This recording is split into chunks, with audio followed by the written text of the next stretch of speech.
Buenas noches a todos los hermanos, hermanas, a todos los que están conectados en este momento. Que la paz del Señor pueda reinar en nuestro corazón. Quiero invitarles, sin perder ningún minuto, directamente a que podamos en esta noche aprovechar unos minutitos a reflexionar sobre el valor de un alma, el precio que tiene tu persona, mi persona, cada ser humano en esta tierra.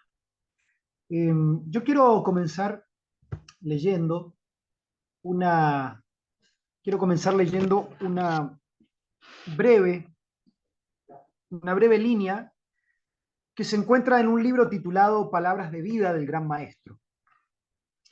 Y dice lo siguiente, este pensamiento. ¿Quién puede estimar el valor de un alma?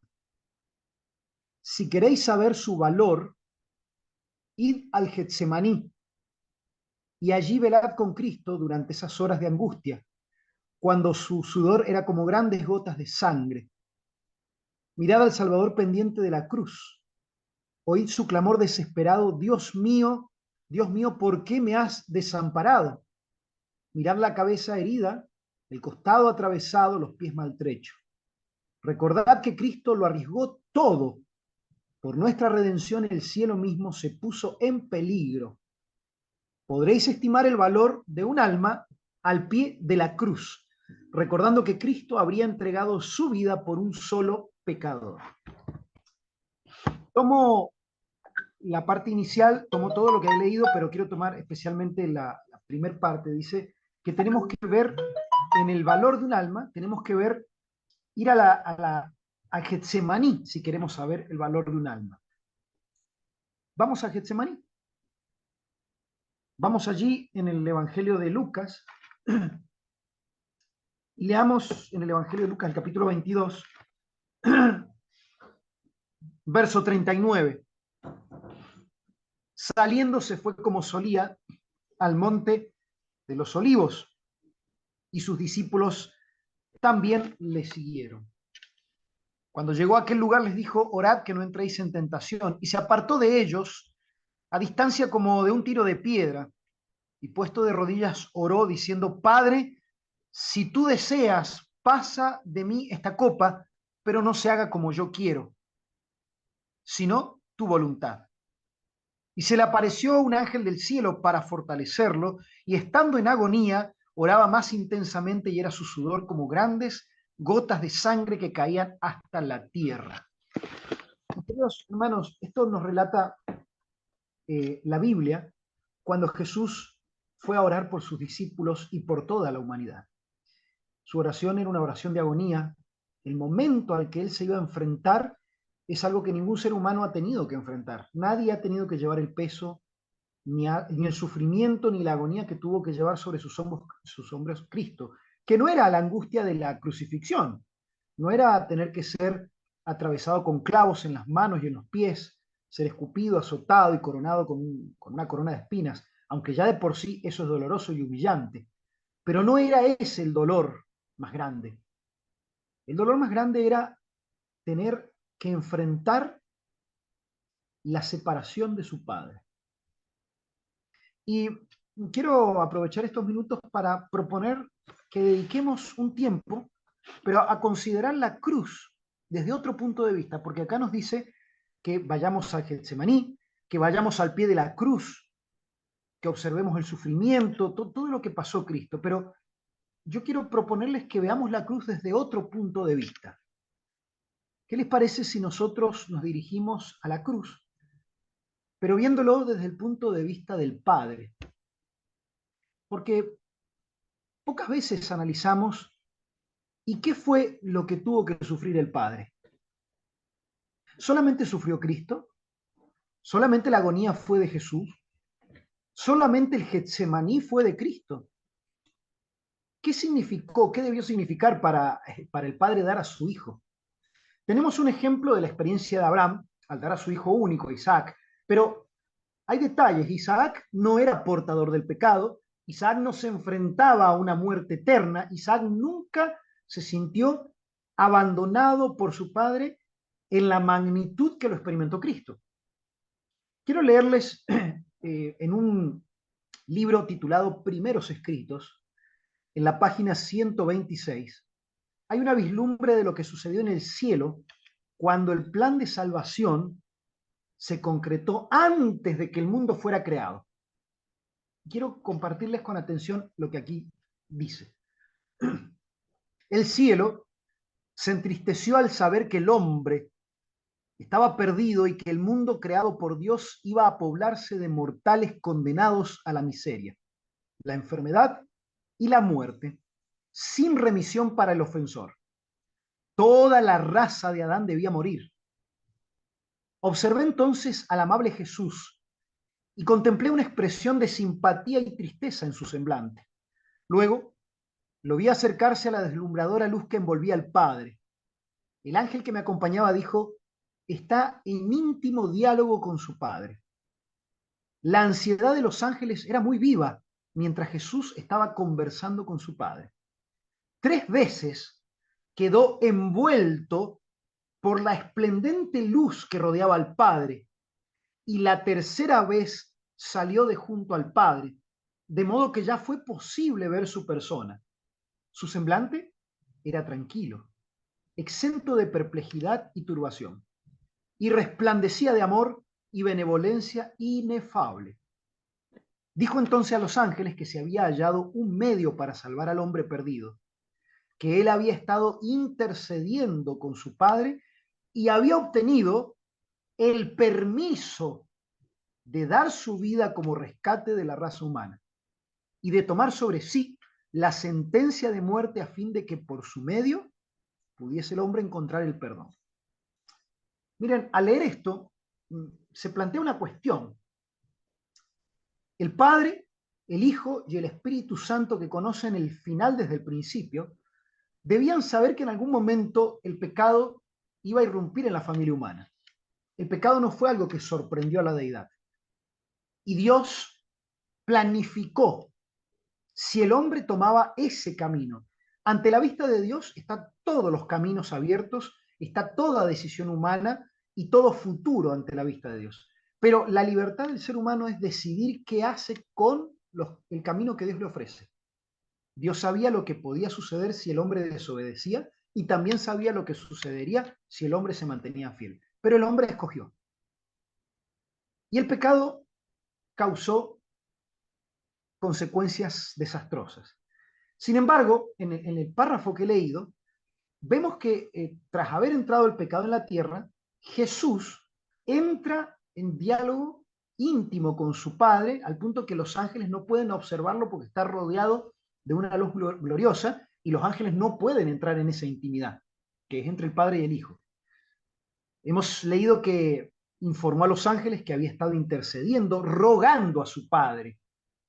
Y hemos leído que no fue una vez ni dos, sino que 3 veces fue al Padre para presentarle su petición del plan que ya había estado establecido, pero ahora, al pecar el hombre, tenía que entrar en acción ese plan si el Padre lo decidía.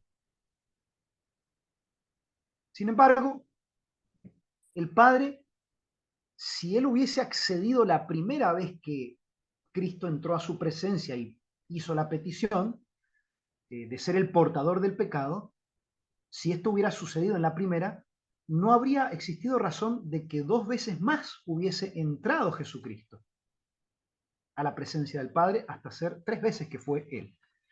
Si hubiese quedado decidido, no hubiese habido más veces. Él se habría dado la decisión del Padre y el informe a los ángeles en la primera reunión. Pero pensemos en esto, fue necesario, lo vamos a decir con palabras humanas, persuadir al Padre, si es que se puede de alguna forma describir eso. Solamente Cristo puede hacer eso. Y Jesús tuvo que interceder e insistir a fin de poder ofrecerse como sacrificio voluntario por la humanidad. Esto a mí me llevó a pensar 3 veces. 3 veces tuvo que el Padre quedar solo, por decirlo de alguna manera, con sus pensamientos de qué hacer. A veces tenemos la idea de que el Padre es distinto al Hijo en su trato con nosotros. muchas veces se lo imagina distante, con menos ternura, y muchas veces se hace una distinción entre el Padre y Jesucristo en cuanto a compasión. Pero aquel que no pasa desapercibido ni la caída de un pajarito en la tierra, aquel cuya compasión es infinita, que no conoce límites, tuvo que enfrentarse a la situación de entregar a su hijo, decidir en darle la autorización para que Cristo venga. Esto es tremendo. ¿Qué cruzó por la mente del Padre, por la mente del amor infinito? El Padre tuvo una lucha terrible, fue una lucha tan real que tras oír a su hijo pedirle 2 veces, el Padre tuvo que despedir a Jesús para quedarse solo y tomar una decisión. Luego Cristo vuelve a entrar en la presencia del Padre para dialogar y aún no había tomado la decisión el Padre. Nuevamente el Padre le pide que salga, el Padre queda analizando la situación y por tercera vez el Hijo viene para escuchar la decisión del Padre. Hijo mío, he decidido que tú vayas como acordamos en la eternidad. Miren, para los que no son padres o madres, es difícil concebir esto. Yo hoy lo logro entender un poquitito nada más al tener a mis hijos, a mis hijas. ¿Qué es desprenderse? Y este tema me interesa plantearlo porque el título es el valor de un alma, pero hemos leído que podemos ver el valor de un alma si vamos al Getsemaní. Y en el Getsemaní no solo fue la angustia de Cristo, el Getsemaní fue la angustia de Cristo, pero hubo otro Getsemaní antes de ese. Lo llamo el Getsemaní del Padre, la angustia de quedarse con la decisión que tenía que tomar de entregar a su hijo. Me imagino que el padre tuvo que contemplar el trato que su hijo tendría que sufrir en esta tierra, debió observar toda la vida de Jesús entre nosotros, debió ver a su hijo en la encarnación, despojándose de la gloria, viniendo a hacerse un bebé indefenso, eh, incapaz de ver Jesucristo mismo el final desde el principio, someterse a la voluntad humana, una situación en la que solo la fe permite avanzar por un túnel enorme que Cristo tuvo que atravesar. El padre debió ver a su hijo nacer, crecer, desarrollarse, pasar de la niñez a la adolescencia, llegar a la juventud, llegar a la vida adulta, ser rodeado de ridículo, de burla, de desprecio, ser perseguido. Tuvo que observar, me imagino, ante todo lo que pasa ante la vista del Padre, que nada está oculto, el futuro para el Padre no existe. El Padre está en todo el tiempo, Él está por encima del tiempo. Debe haber visto a su hijo al cuidado de padres terrenales que lo iba a entregar, lo debió ver aprendiendo en las rodillas de María, la ley que él mismo proclamó, el ministerio de su hijo, el bautismo, sus 40 días en el desierto, su agonía, la tentación, la elección de los discípulos. Debió observar también la actitud de aquellos que reclamaban, que se decían ser dirigentes espirituales, y ver cómo lo arrastraron a todo el pueblo a pedir la muerte de su hijo, y cómo con orgullo gritaban crucifícale, cómo lo escupieron, cómo lo azotaron, cómo Satanás se encarnizó con Cristo como un animal que se encarniza con su presa. Todo eso tuvo que observar como en un presente el Padre Celestial para decidir entregarlo. Las escenas finales, la crucifixión, todo eso tuvo que verlo en vivo el Padre, de lo que anticipaba si Cristo venía a este mundo.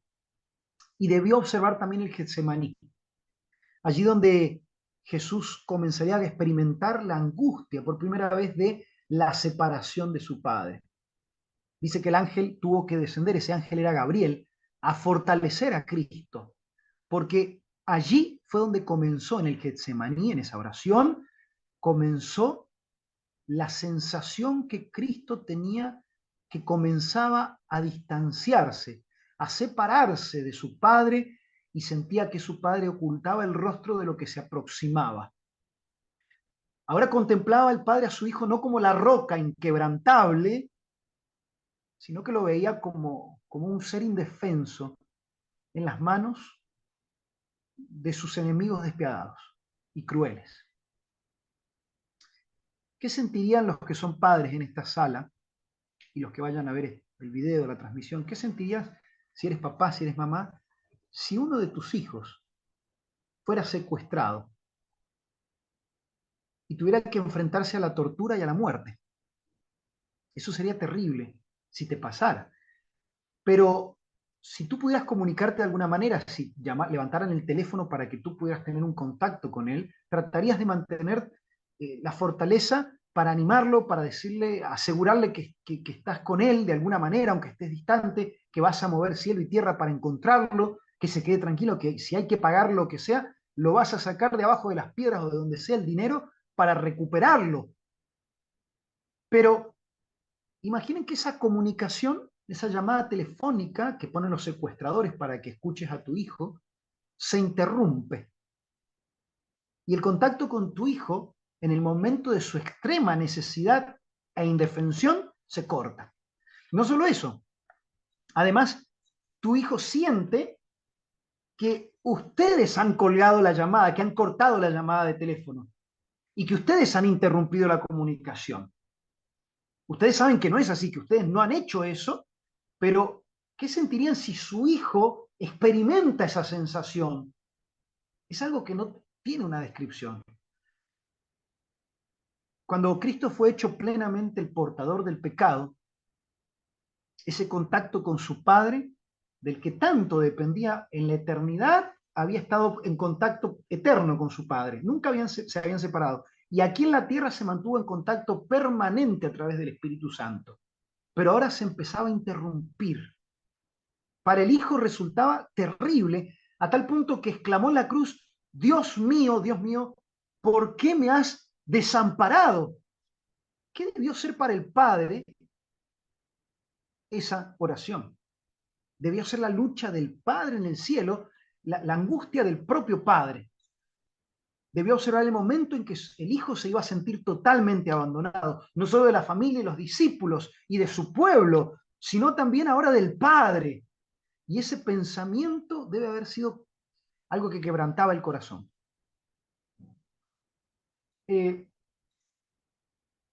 Fíjense que he leído, cuando leemos San Juan 3:16, tan conocido el versículo: de tal manera amó Dios al mundo, de tal manera. ¿De qué manera? De tal manera que dio a su hijo. No fue un préstamo por 33 años y medio, fue el regalo de Dios. Dice que en Cristo hemos recibido el cielo entero. En Él tenemos el regalo del cielo entero. Y ese consejo de paz que hubo en el cielo entre el Padre y el Hijo, ahora se estaba poniendo en acción. El Salmos 18, quiero leer con ustedes el Salmos 18 del 4 al 11, es una descripción inspirada que nos da detalles sobre Cristo y el Padre en el Getsemaní y en la cruz. Es un salmo profético. Y este salmo no lo encontramos en el Nuevo Testamento, es decir, una repetición, porque muchos de los salmos se repiten en el Nuevo Testamento. Pero escuchemos los pensamientos de Jesús en la hora más amarga y la reacción del Padre. El Salmo 18 habla de Cristo, del Mesías, y del Padre sufriendo. Dice así: me rodearon ligaduras de muerte y torrentes de perversidad me atemorizaron. Ligaduras del Seol me rodearon, me tendieron lazos de muerte. En mi angustia invoqué a Jehová y clamé a mi Dios. Él oyó mi voz desde su templo y mi clamor llegó delante de él, a sus oídos. La tierra fue conmovida y tembló. Se conmovieron los cimientos de los montes y se estremecieron, porque se indignó él. Humo subió de su nariz y de su boca fuego consumidor. Carbones fueron por él encendidos. Inclinó los cielos y descendió, y había densas tinieblas debajo de sus pies. Está hablando acá de lo que el padre sentía al ver a su hijo separarse por el abismo del pecado. Y dice: cabalgó sobre un querubín y voló sobre las alas del viento y puso tinieblas por su escondedero, por cortina suya alrededor de sí, oscuridad de aguas nube de los cielos. Acá dice que el Padre descendió envuelto en nube, en oscuridad, para estar cerca de su Hijo. El libro deseado de toda la gente, que por cierto se ha invitado a los jóvenes al desafío de leer, en la página 702 dice, en esa densa oscuridad se ocultaba la presencia de Dios. En los evangelios cuenta que al mediodía se hizo como una oscuridad tan densa alrededor de la cruz que la gente no podía ver bien. Y en esa oscuridad estaba el Padre cumpliendo lo que dice el Salmos 18. Dice, Él hace de las tinieblas su pabellón y oculta su gloria de los ojos humanos. Dios y sus santos ángeles estaban al lado de la cruz. El Padre estaba con su Hijo. Y el apóstol Pablo en 2 Corintios 5:19 dice, Dios estaba en Cristo reconciliando consigo al mundo. Pero aunque el Padre estaba junto a la cruz, su presencia estaba velada, de forma que el Hijo no lo podía sentir. Tenía que morir la muerte de la que nos salva, una muerte en la que no hay esperanza. No hablamos de la muerte común que tienen todos. Ningún ser humano ha muerto todavía la muerte segunda, la muerte que Cristo murió. Todos morimos la muerte primera, de la que hay resurrección. Pero la segunda muerte que experimentó Cristo, la sensación de lobreguez, de condenación, ningún ser humano lo ha experimentado aún. Y Cristo solo por la fe tenía que transitar el valle de sombra y de muerte. Solo el amor supremo, no la esperanza de la recompensa, sino el amor, era lo que podía enfrentar y superar esa experiencia. El mismo libro, Deseado de todas las gentes, dice, el Salvador no podía ver a través de los portales de la tumba. La esperanza no le presentaba su salida del sepulcro como vencedor, ni le hablaba de aceptación de su sacrificio por el Padre. No había nada que le diera garantía de que iba a salir de la tumba en cuanto a sentimientos o a cuanto a evidencia externa, nada. En aquella hora, dice, continúa, terrible, Cristo no fue consolado por la presencia del Padre. Pisó solo el lagar y del pueblo no hubo nadie con él, como dice Isaías. Aunque el Padre estaba junto a la cruz, el Hijo no pudo sentir la presencia del Padre. Seguramente tú has experimentado situaciones donde crees que estás solo, que crees que Dios se ha olvidado de ti, cuando sin embargo sigues allí, sigues teniendo las bendiciones del Padre a tu alcance. Y antes de que pensemos en lo que hemos de sacrificar o entregar por Cristo, pensemos en el sacrificio que tuvo que hacer el cielo, que tuvo que hacer el Padre. Cuando yo medité en esto, pensaba en el valor que tiene un alma. No solo el valor es de la sangre de Cristo, sino que también tiene el añadido, el valor de un alma, del sufrimiento y de la agonía del Padre, el Getsemaní del Padre. Y sin embargo nosotros pensamos que sufrimos, que tenemos grandes angustias. Mis queridos, nosotros no hemos sufrido nada, no tenemos angustias grandes. Nuestras angustias son absolutamente minúsculas y atómicas comparado con lo que el Padre y Cristo sufrieron.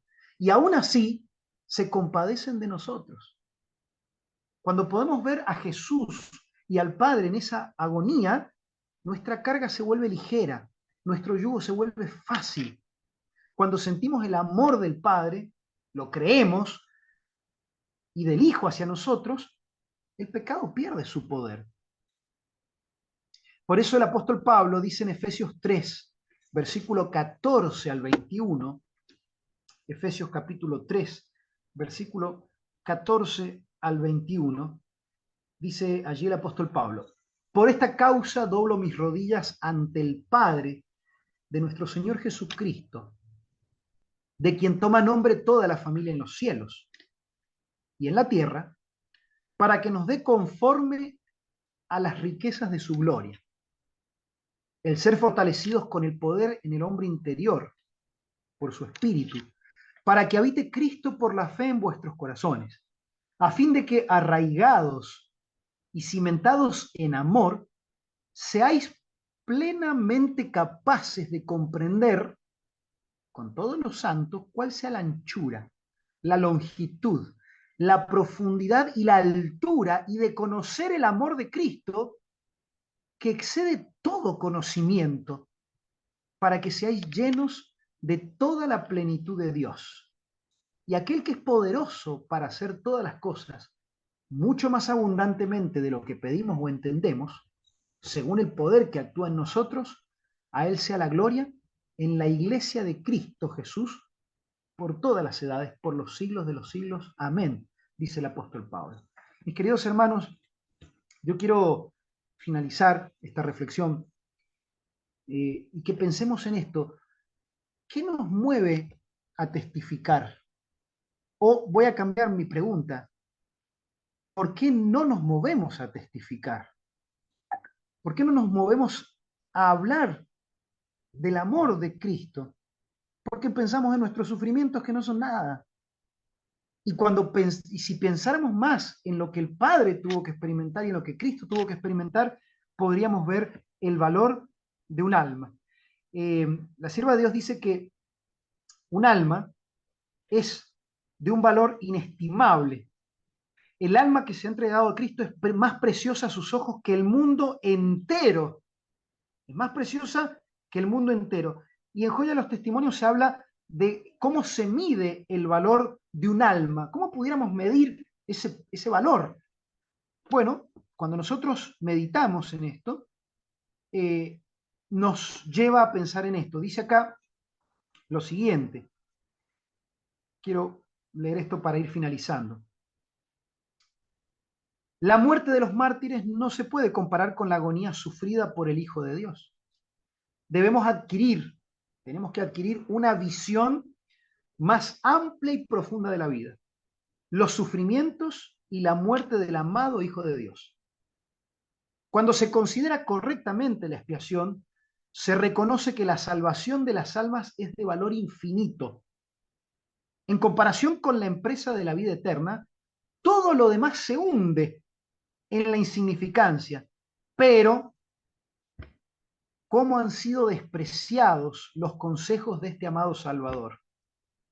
El corazón se ha dedicado al mundo y los intereses egoístas han cerrado la puerta al Hijo de Dios. La hueca hipocresía, el orgullo, el egoísmo y las ganancias, la envidia, la malicia y las pasiones han llenado de tal manera los corazones de muchos que Cristo no haya cabida en esos corazones. Y no le está hablando acá, no está escribiendo esto que estoy leyendo a gente que no es creyente, le está escribiendo a la iglesia del Señor esto, a los adventistas del séptimo día. Él era eternamente rico, sin embargo, por amor nuestro se hizo pobre, a fin de que por su pobreza fuésemos enriquecidos. Y acá nos habla de que nuestras almas tienen que ser vivificadas, elevadas y arrobadas por el tema del amor del Padre y del Hijo hacia todo hombre. Los discípulos de Cristo deben aprender aquí a reflejar en cierto grado este misterioso amor. Así se prepararán para unirse con todos los redimidos. Queridos hermanos, si en los minutos misioneros piden quién tiene una experiencia, y no hay manos, hay silencios, no hay testificación, no hay alguien que diga estoy ansioso por contar lo que he hablado del amor de Dios, pues es sencillo la ecuación. No tenemos la más pálida idea de lo que significó el sufrimiento del Padre. Y estamos magnificando nuestros propios sufrimientos. Por eso la invitación es a que en esta noche, en esta vigilia, meditemos en lo que valemos para Dios, en esa angustia, en ese precio que se pagó. Y cuando nos dediquemos, como dice acá, a adquirir profundidad en esto, nuestra boca se va a abrir sin que nadie nos tenga que decir nada. La iglesia se va a mover a llevar a las almas la luz que ha de llenar toda la tierra con la gloria del amor de Cristo. Que el Señor les bendiga y que esta vigilia pueda ser de bendición para la iglesia del Señor. Ese es mi deseo en el nombre de Jesús. Amén.